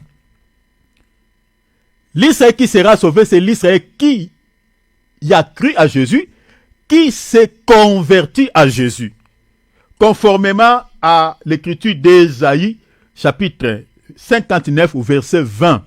La Bible dit, un rédempteur viendra pour Sion. On parle toujours de Sion. Je vous ai expliqué cela tout à l'heure. Pour ceux de Jacob, c'est-à-dire ceux d'Israël, qui se convertiront de leurs péchés, dit l'Éternel. Donc, c'est-à-dire ceux qui convertiront, c'est pour eux que le Seigneur va accorder le salut. Mais ceux qui vont rester incrédules, qui ne vont pas se convertir, ils seront sauvés par quel bâton magique? Vous comprenez? Donc, il faut que nous comprenions cela. Donc, l'Israël qui sera sauvé, l'Israël qui a crié, qui aura crié à Jésus ou à l'évangile qui sera prêché par les deux témoins. Voilà. Alors, ça c'était un petit rappel pour que nous comprenions ces choses. Même dans notre temps, ceux qui ont crié, ce sont eux qui seront sauvés. Ceux qui rejettent la parole de Dieu, qui ne reçoivent pas la parole de Dieu, qui ne gardent pas la parole de Dieu dans leur cœur, ils seront sauvés comment? Ils seront sauvés par quelle magie? Ils ne seront jamais sauvés. On n'est pas sauvé parce qu'on donne trop les offrandes, parce qu'on fait des aumônes, parce qu'on est dans les caritas. Non. On est sauvé parce qu'on a gardé la parole dans notre cœur. Garder la parole, c'est-à-dire obéir à la parole et le mettre en application. Comme Jacques dit, ne vous bornez pas seulement à écouter, mais mettez en pratique la parole que vous écoutez. Ne soyez pas des auditeurs oubliés. Malheureusement, aujourd'hui, c'est le cas de plusieurs chrétiens. C'est un constat très amer. Qui écoutent trop. Beaucoup de chrétiens écoutent. Il y a certains chrétiens qui ont des passages bibliques par cœur. Mais le souci est qu'ils ne mettent jamais en pratique la parole de Dieu. Surtout dans les temps auxquels nous traversons. En tout cas, moi, ça m'inquiète beaucoup. Ça m'inquiète beaucoup. Quand on regarde seulement, même les physiques de certains chrétiens, tu regardes le coiffure, tu regardes le make-up, surtout les sœurs. Oh non, c'est horrible quoi. C'est compliqué. On se demande, mais vraiment, un enfant de Dieu, une sœur de Jésus-Christ, une fille de Jésus-Christ, peut utiliser ce genre de choses.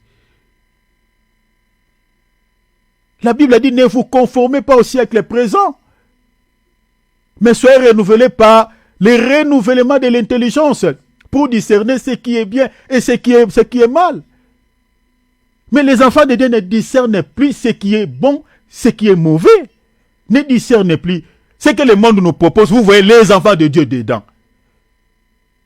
Des rouges à lèvres qui commencent depuis la bouche ici jusqu'aux oreilles. Les crayons qui commencent ici. Il y a d'autres qui ont enlevé même comment on appelle ça, les poils qui sont au-dessus des yeux. Je ne sais pas si le sourcil, hein? Voilà. Qui ont enlevé ça, surtout les jeunes sœurs.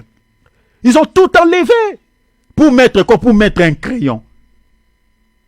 L'esprit qui t'anime là, ce qui te motive là, l'esprit là qui est derrière, qui te dit d'enlever le sourcil là, d'enlever ça, pour mettre les crayons. L'esprit là qui t'anime, c'est quel esprit? Et ceux qui sont belles, et là n'en parlons pas. Hein. Ceux qui sont belles et qui ont de beaux corps, vous allez voir, ils aiment exposer leurs parties intimes. Ils viennent comme ça dans nos assemblées pour séduire les frères. Des mini-jupes.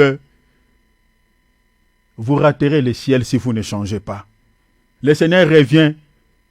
Il est temps de pouvoir marcher dans la crainte des noms du Seigneur.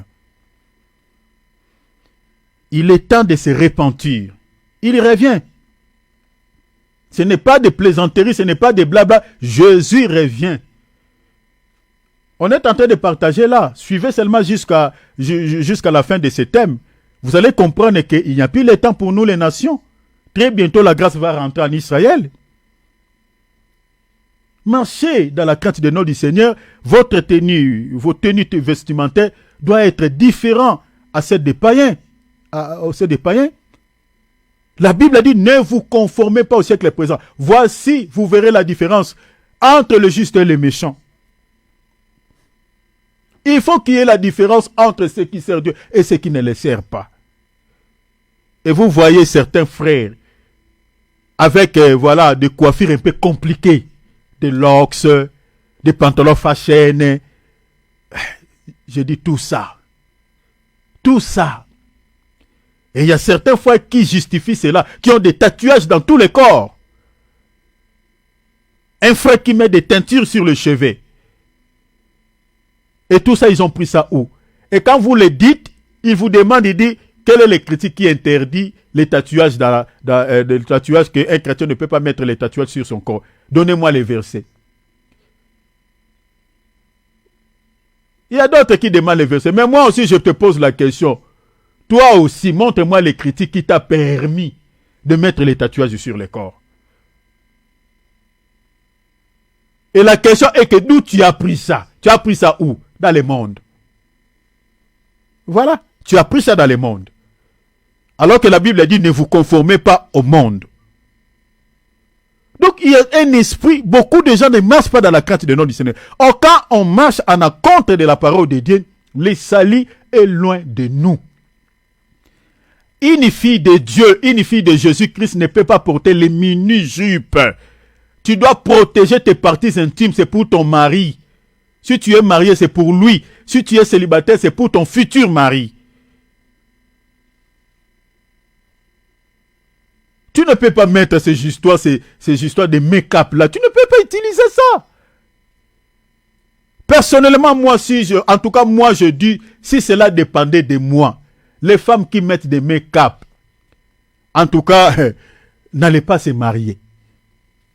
N'allez pas se marier. Parce que moi, je ne vois pas que ça rend les femmes belles. Je ne vois pas ça. Mais par contre, ça défigure les femmes.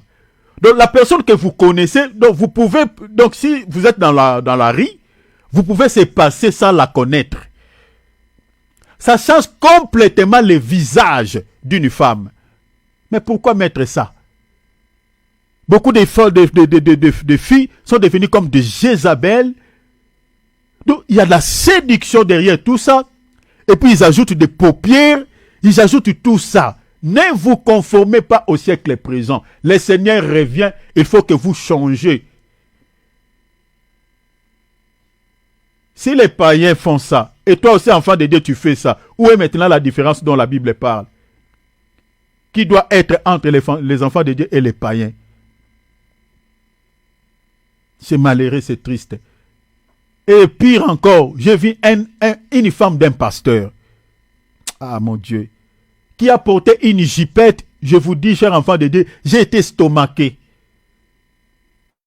Et c'était un culte qui s'est passé en direct, ici à Paris.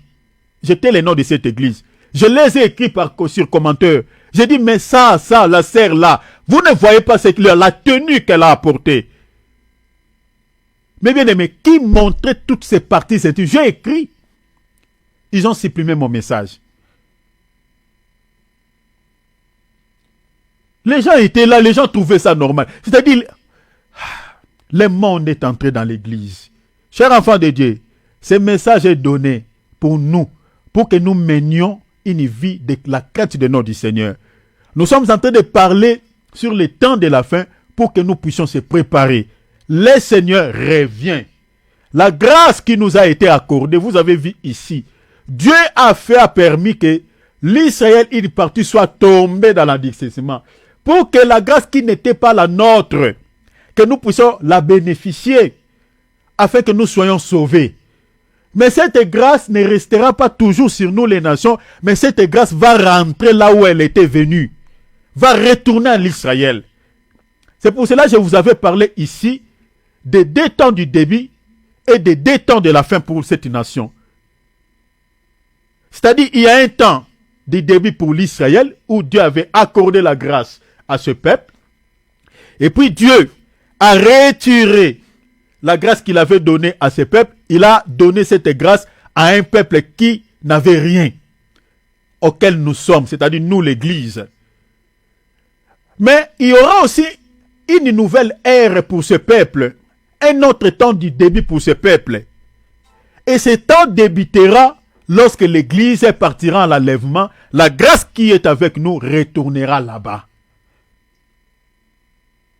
Et sommes-nous tout proches à l'enlèvement ou pas? Nous disons oui. Nous disons oui. Mais la question est celle ici. Est-ce que tu es préparé pour le départ? Es-tu préparé? Écoute la voix de ton cœur. Es-tu préparé? Tu te prépares comment? Dans la distraction, dans les insultes, dans la manière dont tu te comportes là, la tenue que tu portes, le comportement que tu as là, tu n'as pas abandonné ces mauvais comportements. C'est comme ça qu'on se prépare pour l'enlèvement de l'Église. Les insultes, les rancœurs, l'amertume, l'animosité, la haine, c'est comme ça. On médite les mauvaises choses pour certaines personnes. Vous pensez toujours mal. Il y a certains chrétiens qui sont, les médisants. Ils méditent toujours mal pour les autres. Je ne sais pas si un chrétien peut avoir un tel cœur. Un chrétien qui a un mauvais cœur n'héritera jamais le ciel. Jamais, jamais. Même s'il prie comment, même s'il fait autant de sacrifices, il faut qu'il change son cœur. Parce qu'aujourd'hui, nous avons des chrétiens aigris, des chrétiens aînés. Ça commence de plus au plus au sommet. Commençant par certains hommes de Dieu qui ont la haine pour certains serviteurs. Et les fidèles n'en parlons pas. Et nous voulons être enlevés. Le Seigneur viendra prendre une église pareille. Si nous n'avons pas l'amour ici sur la terre, nous avons des problèmes avec nous. Et au ciel, on ira faire quoi? Au ciel, on ira faire quoi? Si on ne s'aime pas ici sur la terre, chacun regarde sa vie, voilà. Il n'y a pas l'amour entre nous. Il y a beaucoup de soucis. Maintenant, au ciel, on ira faire quoi? La Bible dit, celui qui n'a pas l'amour n'a pas Dieu. Et la Bible dit, celui qui n'aime pas son frère est un meurtrier. Et aucun meurtrier ne possède la vie éternelle en lui.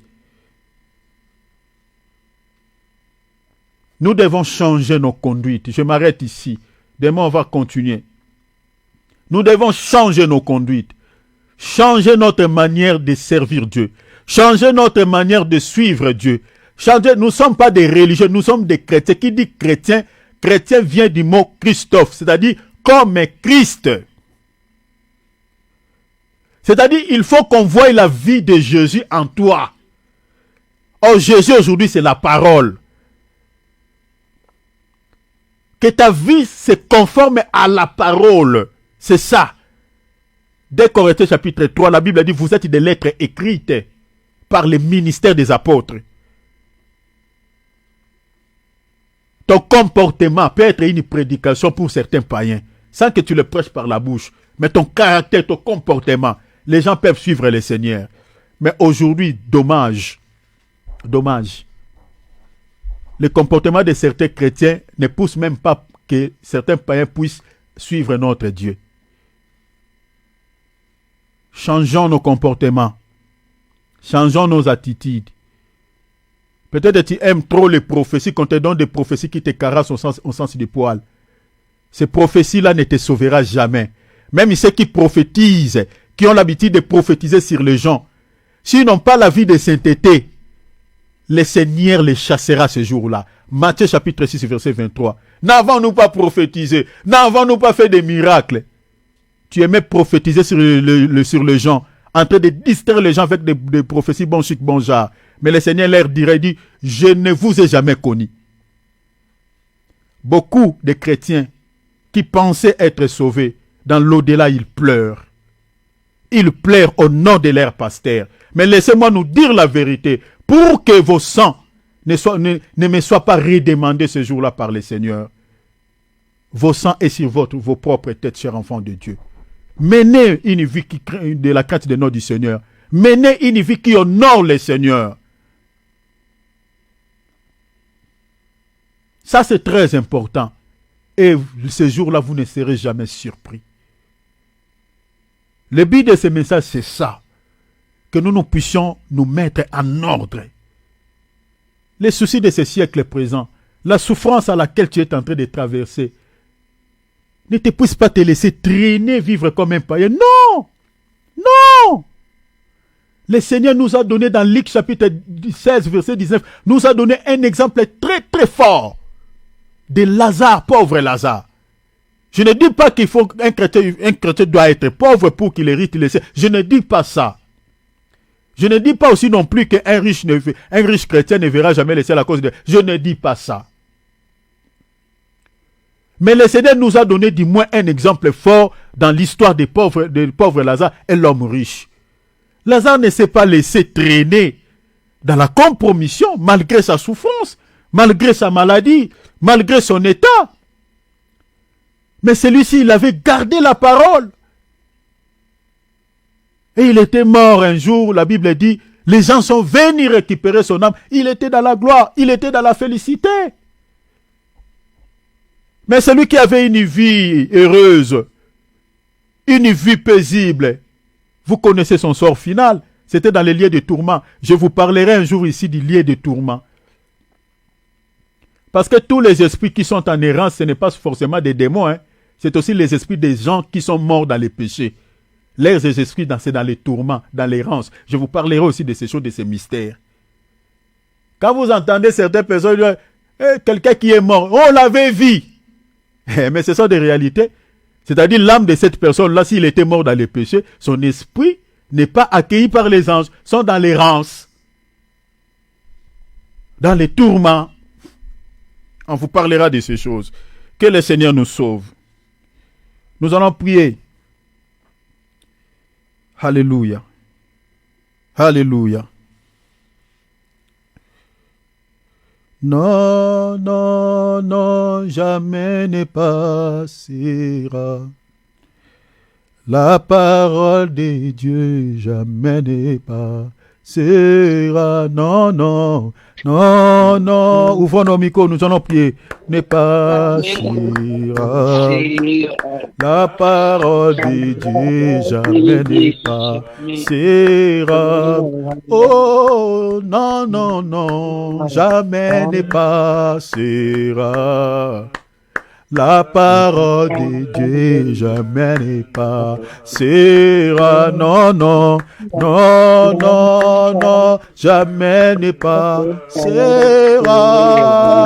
La parole de Dieu jamais ne passera.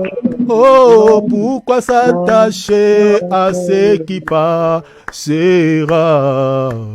Venez en Jésus et vous aurez la vie. Non, non, non, non, non, jamais ne passera.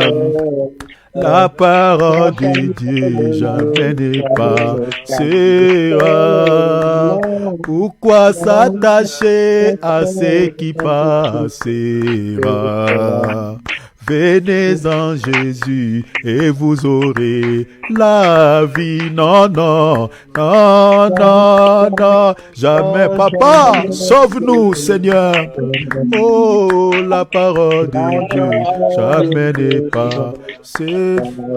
Priez à la manière dont tu as écouté la parole de Dieu. Prions, demandons l'aide de Dieu. Prions, alléluia. Demandons de l'aide de Dieu. Demandons la grâce de Dieu. Demandons le soutien qui nous aide. Sans lui, nous ne pouvons rien. Sans lui, c'est difficile. Nous avons besoin de son aide. Le monde nous sollicite. Le monde nous propose. Nous avons besoin de la grâce. Nous avons besoin de son aide. Que le Seigneur nous sauve. Que le Seigneur nous aide. Sans lui, c'est compliqué.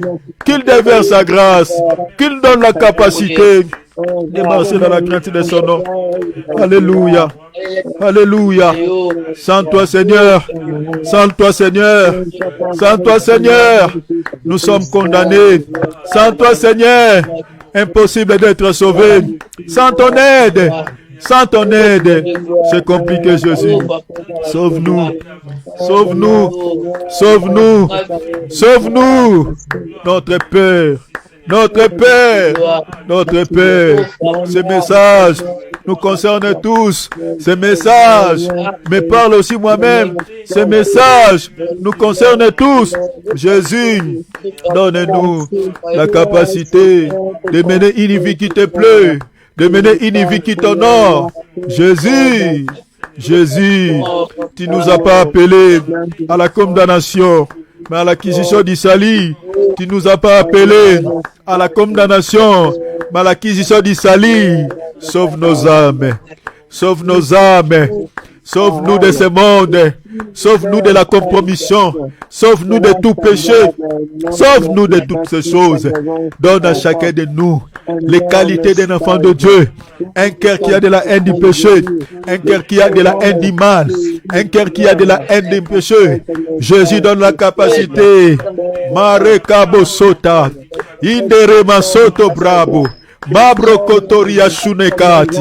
Mon Père, mon Père, mon Père, mon Père, soutenez-nous, soutenez-nous, soutenez-nous. Tout seul, c'est compliqué. Tout seul, c'est difficile. Tout seul, on n'y arrivera pas. Tu nous as fait des promesses. Tu as dit dans la parole, je vous laisserai pas orphelins mes enfants. Je vous laisserai pas orphelins mes enfants. Je vous enverrai les consolateurs. Je vous enverrai le Saint-Esprit. L'Esprit de Dieu survenant sur vous. Oh notre Dieu, soutenez-nous. Donnez à tout celui qui a écouté ce message. Donnez à tout celui qui a reçu ce message de tout son cœur. Seigneur, qu'il n'ait pas peur, mais qu'il ait l'assurance de son salut. Seigneur, Seigneur, donne-nous un cœur qui t'aime. Parce que quand on aime quelqu'un, Seigneur, on ne fera jamais du mal.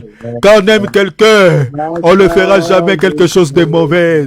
Seigneur, donne-nous un cœur qui t'aime, afin de pouvoir marcher non dans la crainte, mais dans l'amour de notre Dieu. Puisqu'on t'aime, Seigneur, on aura la haine du péché. Jésus, soutient chacun de nous, soutient chacun de nous. Nous voulons mener une vie qui t'honore, une vie de l'obéissance de la parole. Nous faisons énormément de sacrifices pour toi. Mais la Bible nous dit, mieux vaut l'obéissance que les sacrifices. Seigneur, nous comprenons. Les offrandes ne nous sauveront jamais. Les sacrifices de jeûne et prières nous sauveront jamais. Si nous n'appliquons pas ta parole, si nous ne mettons pas, Seigneur, ta parole à pratique, Jésus, sauve-nous. Jésus, sauve-nous. Jésus, sauve-nous. Jésus, sauve-nous. Nous vivons, Seigneur, les temps difficiles. Nous sommes cette génération dont les prophètes ont parlé. Cette génération qui ne passera pas. Que toutes ces choses n'arrivent. Cette génération qui ne passera pas. Que la parole de Messie s'accomplisse. Jésus, sauve-nous. Sauve-nous. Sauve-nous. Donne-nous les capacités de vivre comme ta parole nous demande. De vivre non selon le monde, mais selon la pensée de Dieu. Au nom de Jésus. Au nom de Jésus. Au nom de Jésus. Au nom de Jésus. Oh, grâce Jésus. Alléluia. Alléluia. Si peut-être tu as une faiblesse de lire la parole, tu as la faiblesse de méditer la Bible, tu as des négligences, même pour servir Dieu, peut-être tu es dans une assemblée, mais avant tu servais Dieu, tu étais zéleux, mais tu n'as plus ces ailes, tu as perdu les ailes. Tu n'es plus zélé, tu t'intéresses plus à tes problèmes, tu t'intéresses plus à tout ce qui est à toi. Demande à Dieu que le Seigneur puisse te redonner encore les ailes pour les servir, qui te donne encore la vie de prière que tu as perdue. Avant, peut-être tu prenais des temps dans la présence de Dieu. Peut-être tu peux prier 1 heure, mais tu ressentais comme si tu as prié 20 minutes. Mais aujourd'hui, pour prier 30 minutes, ça devient un corvée. Ça devient tout un souci. Là, il y a quelque chose qui cloche, qui ne va pas. Il y a quelque chose que l'ennemi a récupéré chez toi, que tu as perdu. Prie le Seigneur qui te redonne cette vie de prière que tu as perdue. Qui te redonne cette vie de la méditation de la parole. Quand tu regardes la télé, tu ne dors pas. Mais quand tu prends seulement la Bible pour méditer, là tes yeux commencent à se fermer. Il y a l'assoupissement de sommeil. Prie le Seigneur, c'est un mauvais esprit. Que le Seigneur te débarrasse de cet esprit qui t'empêche de lire la parole, de méditer sa parole.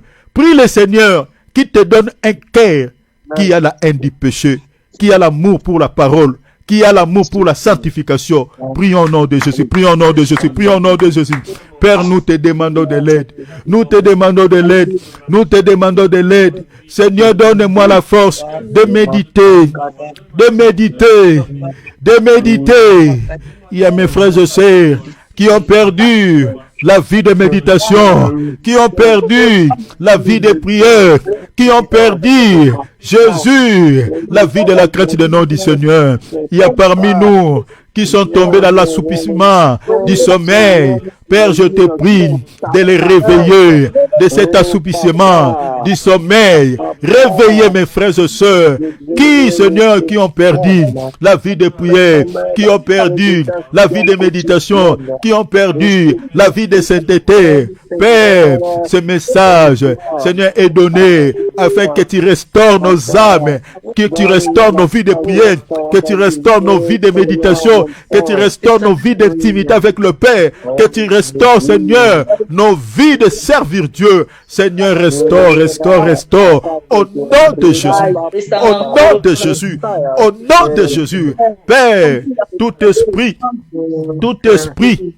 qui accompagne un souci, oh Ramasata, oh Ramasina, Ina Rabashede, Ina Robosoto, Ina Robosada, oh Père sauve-nous, oh Père sauve-nous, je te prie mon Dieu, je te prie mon Père, je te prie Jésus, tout esprit qui crée l'assoupissement de sommeil dans la vie de mon frère, dans la vie de ma soeur, qui l'empêche de méditer la parole, qui l'empêche de prier. J'ordonne à tous ces démons, j'ordonne étant que mandaté de Dieu, j'ordonne à tout esprit qui pousse mon frère, ma soeur dans le péché, j'ordonne à tous ces démons maintenant, au nom de Jésus, retirez-vous de ce corps qui est le temple du Saint-Esprit. Retirez-vous de ce corps au nom de Jésus. Allez-vous-en. Je dis allez-vous-en. L'ordre est donné par le Saint-Esprit. L'ordre est donné par l'Esprit de Dieu. Pars au nom de Jésus. Relâchez ce corps. Libérez au nom de Jésus. Allez quitter. Allez quitter. Toi qui as retiré la vie de prière de ma soeur, la vie de prière de mon frère, la crainte de notre Seigneur de mon frère, de ma soeur. Toi, l'esprit du péché, d'impudicité, de distraction inutile, quitte au nom de Jésus. Relâchez ce corps. Partez, partez, partez, partez. Maintenant, bah, au nom de Jésus. Lâche ce corps. Allez-vous-en. Au nom de Jésus. Jésus sauve-nous. Jésus sauve-nous. Jésus sauve-nous. Jésus sauve-nous. Jésus sauve-nous. Jésus sauve-nous. Jésus sauve-nous. Jésus sauve-nous. Oh notre Père. Oh notre Père. Oh notre Père. Sauve-nous. Sauve-nous. Sauve-nous. Sauve-nous. Au nom de Jésus. Au nom de Jésus. Au nom de Jésus. Alléluia. Alléluia. Roya brada shade. Indoroskotoria shimandosa. Alléluia. Merci notre Père. Merci notre Père. Merci notre Père. Merci notre Père. Nous allons se séparer par cette chanson. Alléluia. Voici la fin de mes souffrances, parce qu'en Jésus je suis sauvé, j'ai la victoire. Si tout c'est monde, un jour j'irai près du Seigneur, j'irai là-bas, parmi les anges, près d'Emmanuel, me consoler, passant mon temps à la louange, dire en Jésus un grand merci, dire en Jésus un grand merci. Voici maintenant je suis devenu citoyen du ciel. J'ai une vie nouvelle. j'ai une vie nouvelle en Jésus. Ma vie passée a été louée. Je ne peux plus y retourner, j'irai là-bas, parmi les anges, oh mon Dieu, près d'Emmanuel, me consoler, passant mon temps à la louange, dire en Jésus un grand merci. Dire en Jésus un grand merci.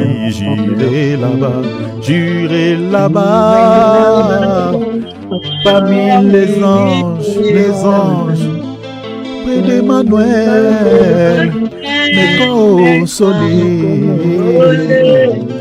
passant mon temps à la louange. Dire en Jésus un grand merci, dire en Jésus un grand merci, dire en Jésus un grand merci.